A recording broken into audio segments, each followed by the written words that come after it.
शेर ही होंदा बेले बारे अंदर कदू गिदड़ा ने मार शिकार खादे या किसी दी रात वेले कुकड़ी चुक लेनी या मोए गधे मरदार खादे उन्ना मर्दा की फदा मैदान करनी कफन मुर्दियां दे गिला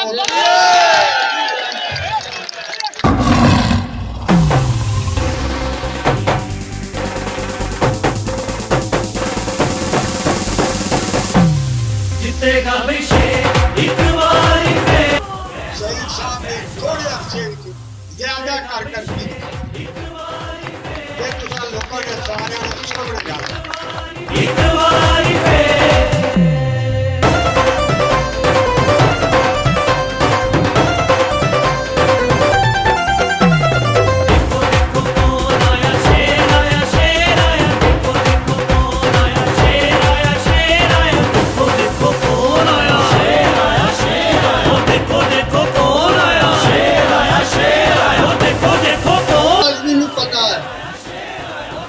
चौधरी मोहम्मद शाहिद ने जड़ा ना काम कराया अज तू ना किसा पिछा कराए ना अगू किसा कराने ये भी दस सका मैं इतना 30 साल गड्डी चलाई है वोट देने रहा गड्डी बनी जोड़ी है उन्होंने 8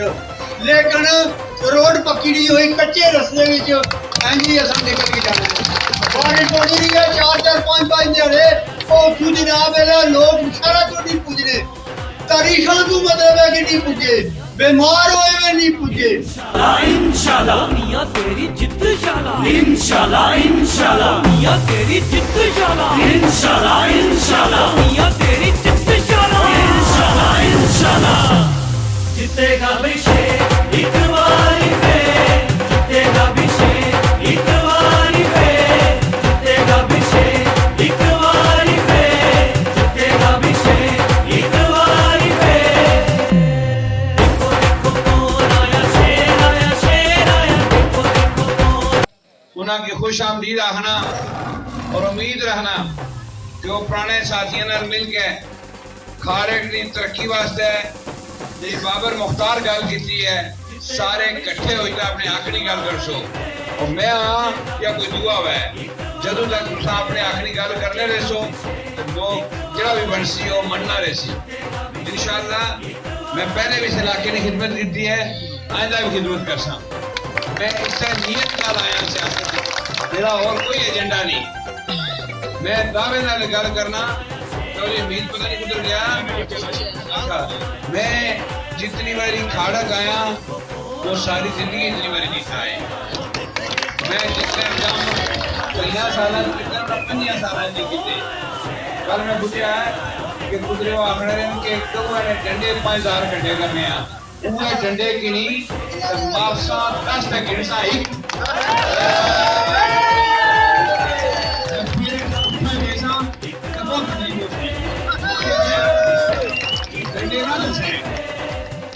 असा तुम्हें जो लोग जाने थोड़ा भी जाने असा चाहते हैं कि रवादारी रहे इलेक्शन रहे लोग दोस्त रिश्तेदार आपस में अच्छे तरीके ना रहें अपना अपना वोट पान तेरा जमहूरी हक है लेकिन कोई ये ना दस है कि जी फलाने वोट नहीं दिता तो दसा मैं शहर अक्सर जहाँ पर सुनना कि जी भी जबरदस्ती चाहिए खड़े ने पहले जो पटरा जाए भाई का फोटो छगाने इस तरह नहीं लोगों ने दिल दिते जाए सकने लोगों ने दिल जितने वास्ते उन्होंने खिदमत करनी पैनी है उन्होंने इज्जत करनी पैनी है इज्जत कोई वन वे ट्रैफिक नहीं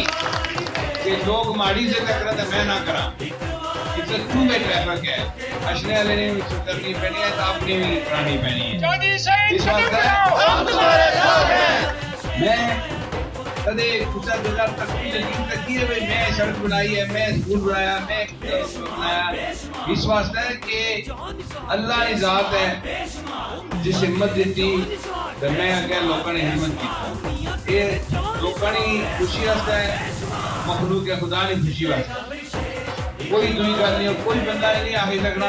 इतना खारका भी जिन्हें सड़कों जिन्हें गलियां का जिक्र किया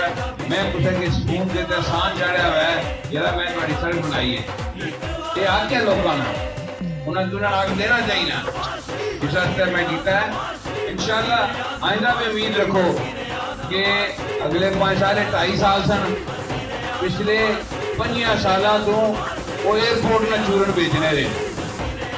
एयरपोर्ट नहीं बनया तो हूँ कैसा ना वजीर आजम बनने ना वो पिछले 2 साल MLA सो गैस क्यों नहीं लवाई पैसे तो राजे फारूक कैदर दे ही उड़े सन पेवन सुने अकाउंट MDH ने अकाउंट पेन तुसा जाजनामा इशवार के जी पैसे ही ना आते तो जाजनामा में आंदा है हुकूमत सुन सी पाकिस्तान रोकने रहे हो तुसा चाहिए आखने ना दे माड़ा कुछ नहीं रहने लगा दया दोने भी कुछ नहीं अल्लाह की ताकत वक्त खत्म गया